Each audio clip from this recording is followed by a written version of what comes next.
Buenas tardes, buenas noches, buenos días.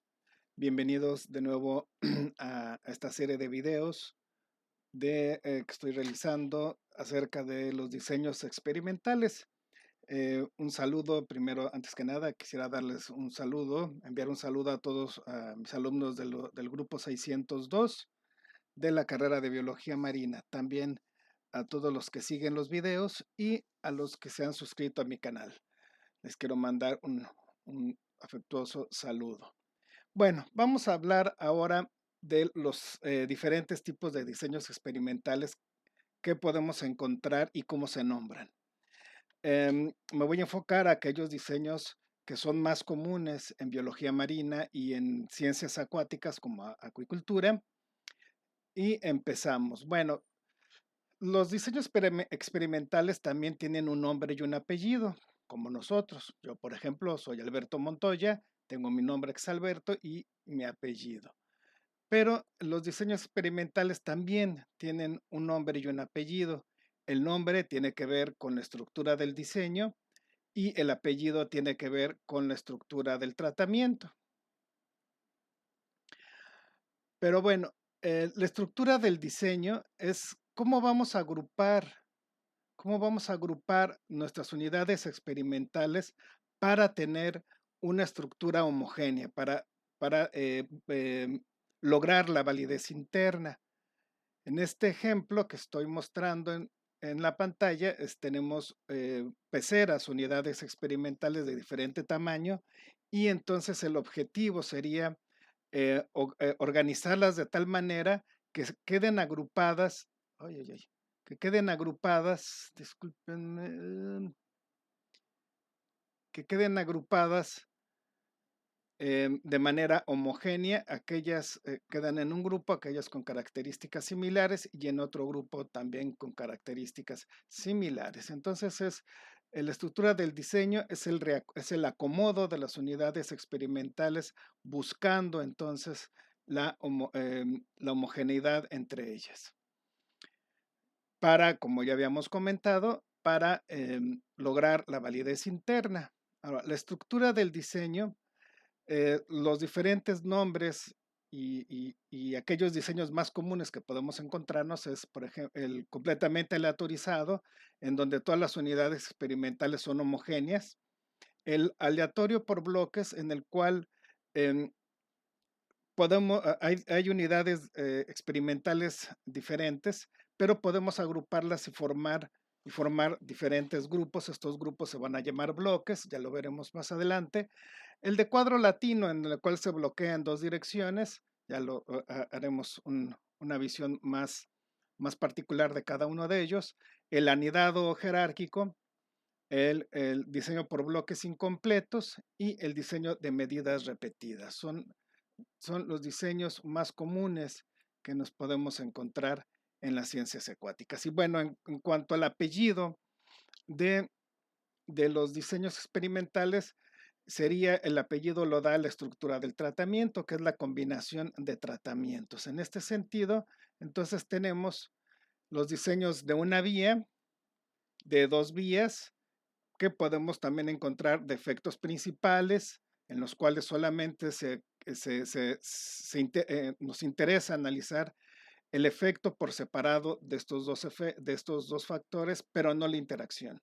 O diseños completos en los cuales sí nos interesa analizar la interacción entre los dos factores. O los diseños factoriales en los cuales tenemos más de dos factores de estudio. Entonces, así tenemos, por ejemplo, en el caso por ejemplo, un nombre de un diseño experimental completamente aleatorio, si tenemos solamente un factor de estudio, entonces sería un diseño completamente aleatorio de una vía. Bueno, vamos a ver los diseños más comunes de acuerdo a la estructura del diseño. El primero y más fácil y el que todos queremos que así fuera nuestro experimento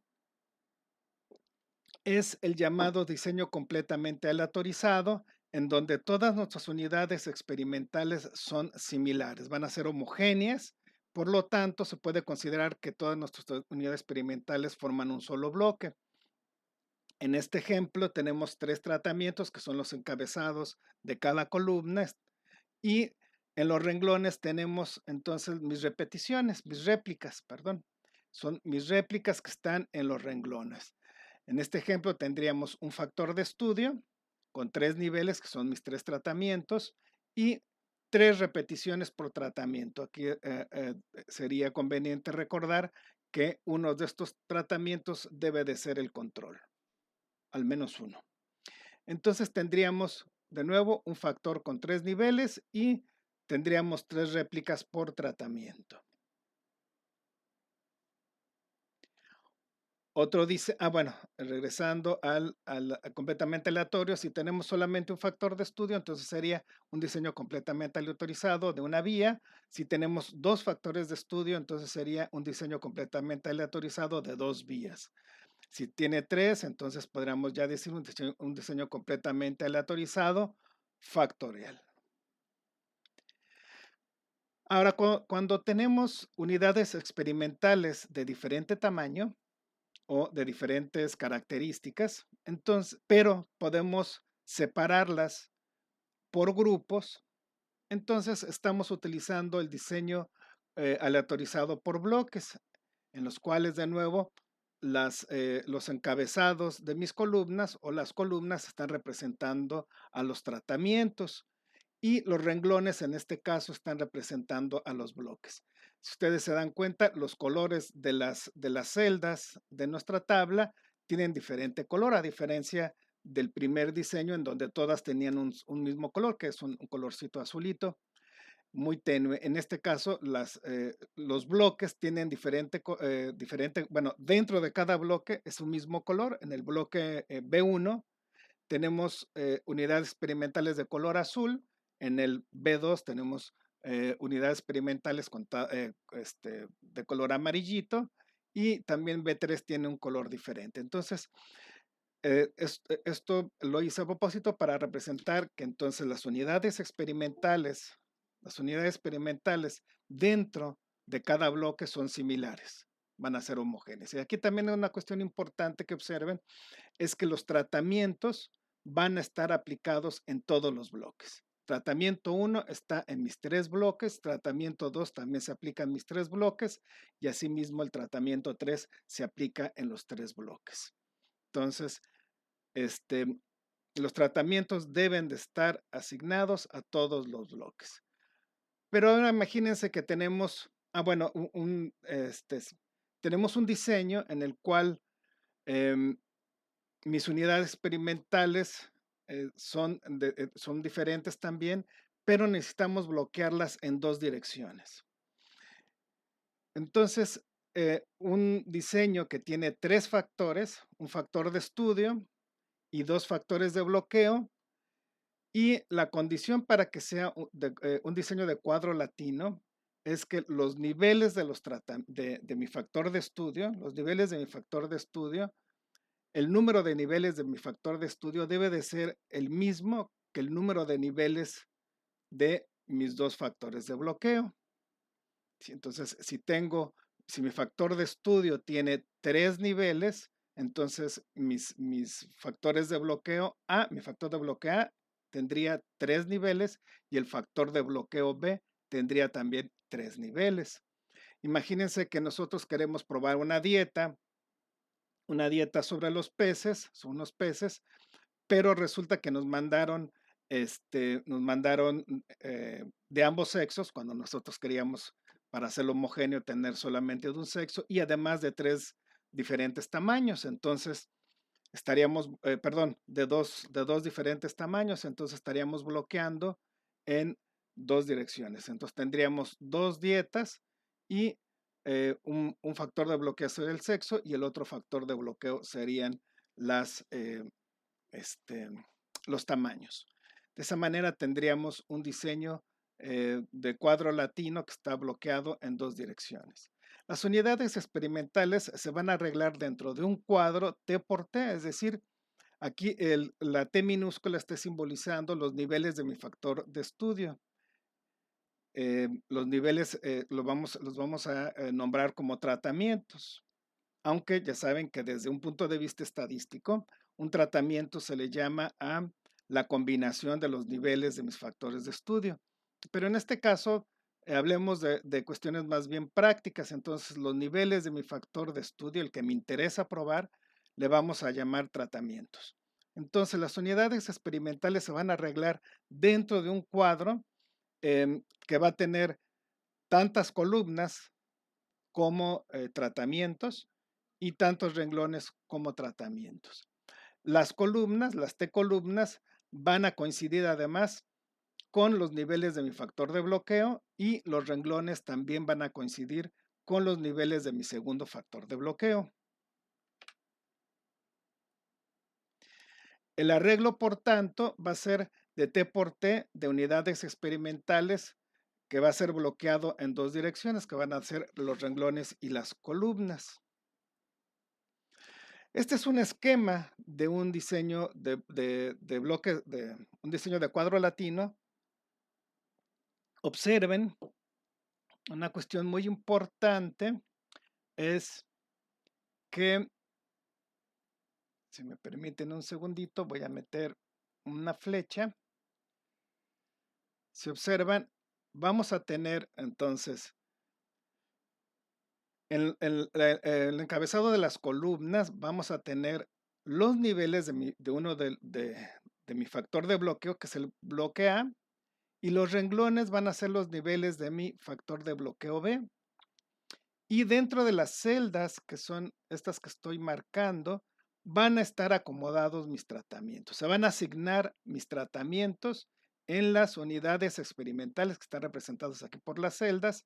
Y observen que entonces que los tratamientos, todos los tratamientos están aplicados o aparecen tanto en los renglones como en las columnas.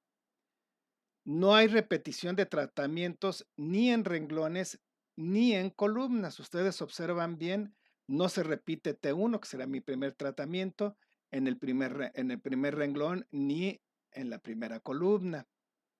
Solamente aparece una vez y así todos los demás tratamientos. Ojo, aquí es muy importante que que la asignación de los tratamientos en mi diseño experimental se haga de manera aleatoria, es decir, la asignación de mis tratamientos dentro de cada renglón o dentro de cada columna debe de hacerse de manera aleatoria. En este ejemplo, y solamente para fines de que se entienda mejor lo que es un cuadro latino, aparecen los tratamientos de forma consecutiva. Esto en la vida real no se da así porque la asignación se hace de manera aleatoria. Entonces, por ejemplo, puede ser que en la primera celda se haya asignado de manera aleatoria el T4, T2, T1 y T3, ¿no? Entonces, pero lo importante es que van a estar aplicados todos los tratamientos en los renglones y todos los tratamientos en las columnas. Y además, no se van a repetir tratamientos ni en columnas ni en renglones. Eso es sumamente importante. Muy bien. Otro diseño que es sumamente importante es el diseño de anidado jerárquico. Bueno, antes de continuar, les he de mencionar que el diseño de cuadro latino no es un diseño muy común en biología marina ni tampoco en ciencias acuáticas. No es un diseño que se aplique muy común porque tiene muchas condiciones, ¿no? Que el nivel del factor de estudio sea igual que los niveles de mis factores de bloqueo. No quiere decir que nunca se da. Sí, he visto este tipo de diseños, pero más en diseños en estudios de zootecnia, por ejemplo, en estudios de, de agricultura también los he visto, pero en biología marina y en ciencias acuáticas, la verdad es que no me he encontrado muchos artículos que hablen o que hayan utilizado, perdón, este tipo de diseño. El diseño por bloques y el diseño aleatorizado, sí, sí son diseños que se utilizan muy constantemente, ¿no? De manera continua. Este siguiente diseño que vamos a hablar, el diseño anidado jerárquico, es uno de los diseños yo creo que menos comprendido y por lo tanto menos utilizado, y sin embargo es uno de los diseños más importantes y que muchos de los problemas en los artículos y en muchas ocasiones en que se rechacen los artículos es este tipo de problema, que debieron de haber aplicado un diseño anidado o jerárquico en su análisis o en su experimento, perdón, y no lo hicieron así, entonces sus resultados no son confiables. El nombre de anidado, bueno, creo que es un nombre que al oírlo, nos hace referencia a nidos.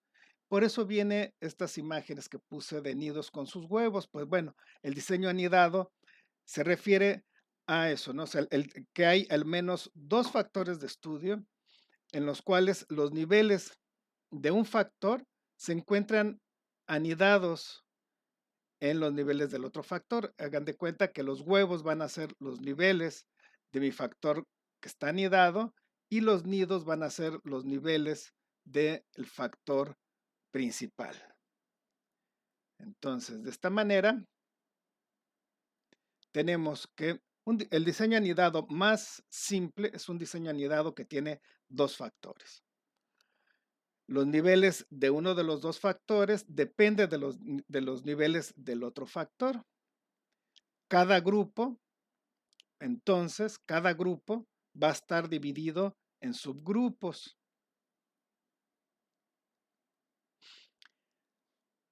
Este es una representación de un diseño anidado en el cual tenemos mi factor principal, que son los tratamientos, y tiene dos niveles.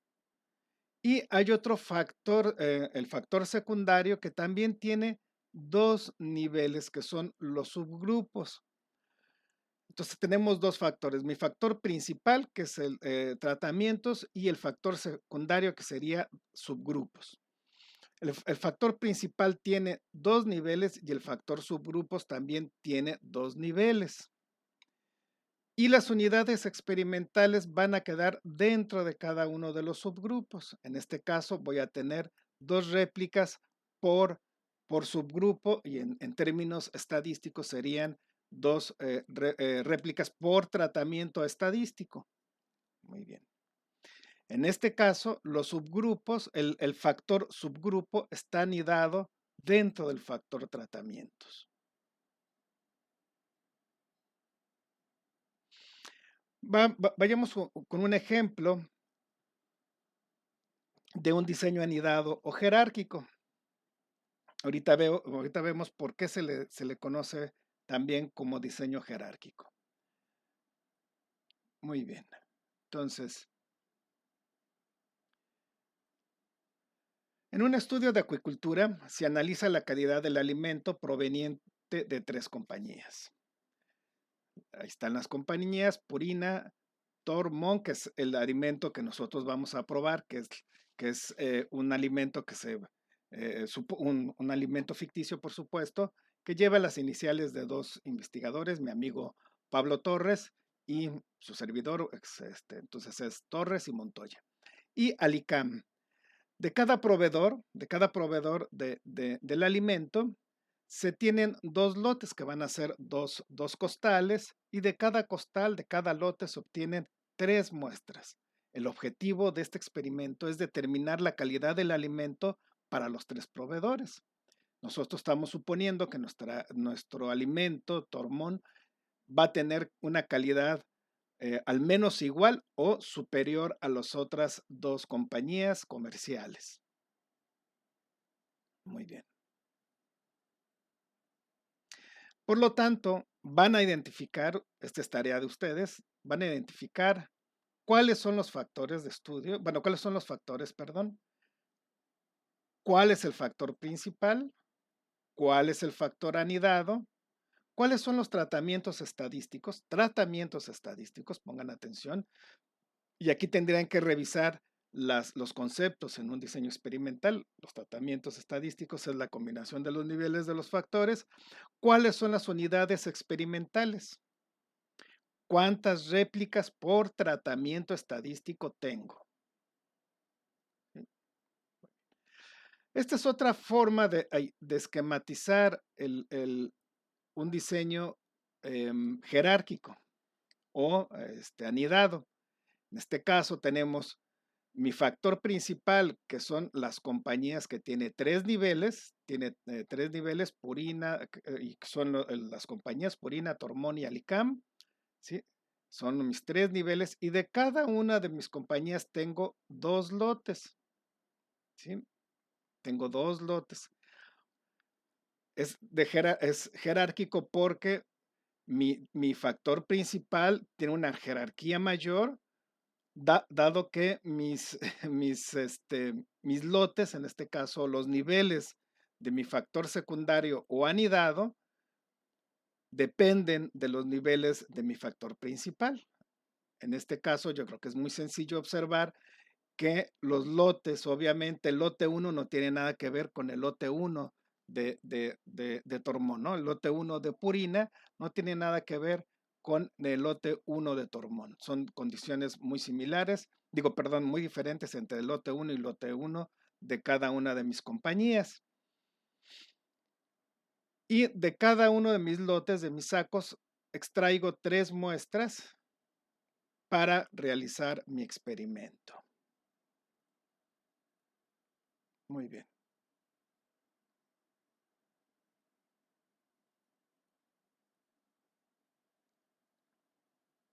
Aquí tendríamos los subgrupos, ¿no? Oh, qué carambas. El grupo 1, el subgrupo 1, subgrupo 2, etcétera, como lo vimos en la tabla anterior. Bueno, las respuestas son los siguientes. Los factores serían, tenemos 2 factores, las compañías y los lotes, que son lotes o costales, y tendríamos como factor principal las compañías.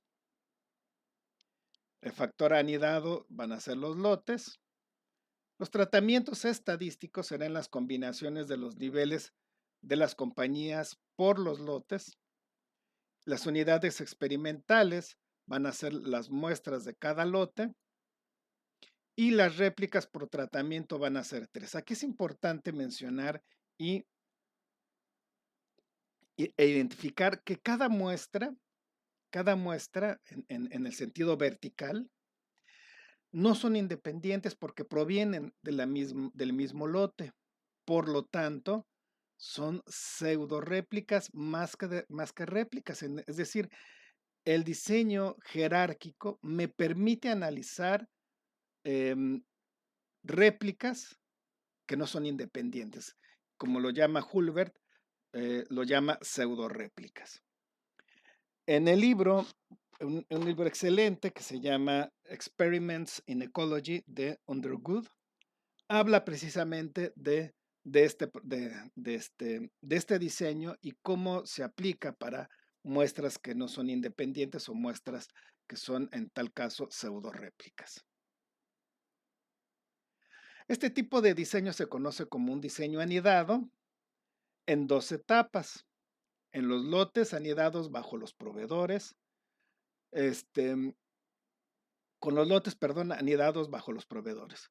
Si los niveles de factor pueden enumerarse arbitrariamente, entonces el factor es anidado. Sería como un tip, ¿no? Un tip, si nosotros podemos enumerar los niveles de manera arbitraria, aquí están enumerados del 1 al 6, pero no tendría ninguna afectación si el 1 está acá, el 2 está acá, etcétera, ¿no? Si lo podemos enumerar los niveles de de uno de mis factores, sin menoscabo del orden, de la organización, entonces es un indicio de que sería un diseño jerárquico. Muy bien. Eso sería todo por el diseño jerárquico. Ahora vamos a entrar en otro diseño muy importante, que es el diseño de medidas repetidas, que es otro diseño que se utiliza cuando las muestras no son independientes. Entonces, el diseño de medidas repetidas Se utiliza cuando como les comentaba, las unidades experimentales o muestras no son independientes, es decir, el supuesto de independencia no se cumple. Es muy usado, o se debe de usar también este análisis de medidas repetidas, es un análisis que no es muy entendido y por lo tanto no se utiliza en estudios que debería de utilizarse. Se usa para describir procesos a través del tiempo. Ahorita voy a dar un ejemplo más conciso. O también cuando se realizan varias mediciones en la misma unidad experimental. Un ejemplo clásico es si nosotros queremos saber si la longitud del brazo izquierdo y brazo derecho de un grupo de personas es igual o diferente y medimos el brazo derecho y el brazo izquierdo de la misma persona, y luego el brazo izquierdo y el brazo derecho de otra persona, así hasta terminar nuestra muestra, y queremos comparar el brazo derecho con el brazo izquierdo y utilizamos un análisis de la varianza normal, que unas condiciones que las muestras sean independientes, entonces estaría hecho de manera incorrecta. En cambio, podemos utilizar un diseño de medidas repetidas que es el adecuado para este tipo de estudios. Entonces, cuando se hacen varias mediciones de la misma unidad experimental, entonces el diseño adecuado son el diseño de medidas repetidas. Ahora, de lo primero que les mencionaba, de que se utiliza este tipo de diseños cuando se hacen estudios a través del tiempo, todos los experimentos son estudios longitudinales que se hace a través del tiempo. Entonces, observemos lo siguiente. En este ejemplo, se analizó el efecto de tres tratamientos sobre el crecimiento de unos peces. Entonces, en el tiempo 1 teníamos nuestras unidades experimentales homogéneas, se aplicaron tres tratamientos, el control, un tratamiento a 37, 35 grados centígrados y el otro a 38 grados centígrados, y se estuvo monitoreando el crecimiento de estos organismos a través del tiempo. Si nosotros hacemos un zoom en el tiempo 1, lo que vamos a encontrar es lo siguiente. Si, si mi diseño experimental es el correcto, entonces en el tiempo 1, o sea, cuando está iniciando mi experimento, mis unidades experimentales bajo mis tratamientos van a ser homogéneas, que aquí lo trato de representar con estas peceras, y el color azul indica el tratamiento que les fue asignado de manera aleatoria. Entonces, están en el mismo nivel porque tienen el mismo promedio, tienen promedios similares, varianzas similares, y pasa el tiempo al tiempo 11. Bueno, pues en el tiempo 11 observamos que el tratamiento con azul tuvieron un crecimiento mayor que los del tratamiento con rojo, y el rojo es aún mayor que el tratamiento con verde. Estos dibujitos son la representación de los intervalos de confianza que están aquí marcados con diferentes colores. Muy bien, entonces, pero ¿dónde se viola el supuesto de independencia? El supuesto de independencia se viola en el factor, en el tiempo, en la variable tiempo. ¿Por qué? Porque esta unidad experimental en el tiempo 11 es la misma que esta unidad experimental en el tiempo 1. No son independientes, son dependientes en el tiempo. Y así también en el tiempo 3 y en el tiempo 4, etcétera. Igual, esta unidad experimental, la 1 de mi tratamiento rojo, es la misma que mi unidad experimental 1 de mi tratamiento rojo en el tiempo 1. Entonces, el supuesto de independencia de las muestras es violado o no se logra a través del tiempo. Entonces, para poder analizar este tipo de diseño, se utiliza el diseño de medidas repetidas. Y ya por último, estos son los diseños, a mi parecer, más comunes en el diseño de experimentos,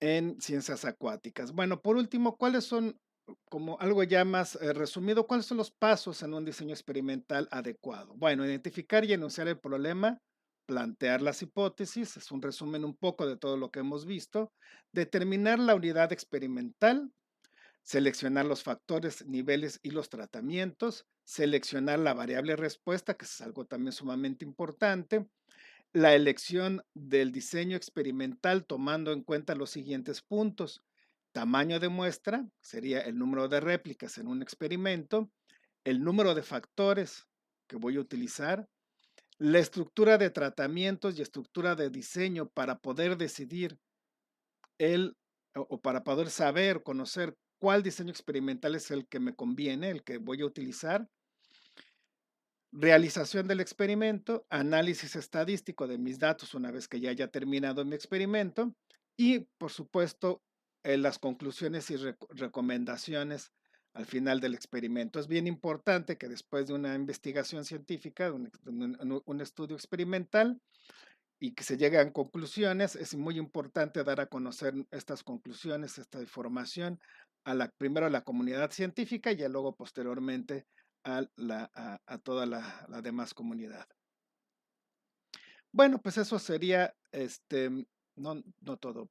Bueno, también es algo muy importante no hacer el experimento antes de plantear adecuadamente el diseño experimental. Es sumamente importante que antes que hagamos nuestro experimento estemos seguros y hayamos planteado de manera correcta el diseño, para lo cual es muy importante que se acerquen a una persona que conozca del tema, que conozca de los diseños experimentales para que pueda entonces analizar si está bien planteado o no. También es importante que ustedes platiquen, si están apenas haciendo su tesis de licenciatura o de maestría o de doctorado, que no solamente que platiquen con su director o con sus revisores, sino también con algunos amigos, que platiquen lo que quieren hacer y cómo lo van a hacer. Em, Además, obviamente, de su director y todo esto, ¿no? ¿Por qué? Porque muchas veces las personas que no están tan empapadas en todo este rollo pueden observar algunas incongruencias que nosotros no podemos observar porque ya estamos muy metidos y muy enfocados en algo. Muchas veces nos pasan algunos detallitos importantes. ¿Por qué no? Pues pueden ser em, che- este, identificados por una persona que no sea especialista. Bueno, eso es todo de mi parte. Si les gustó, denle like y por favor suscríbanse a mi canal. Nos vemos pronto. Cuídense mucho. Hasta pronto.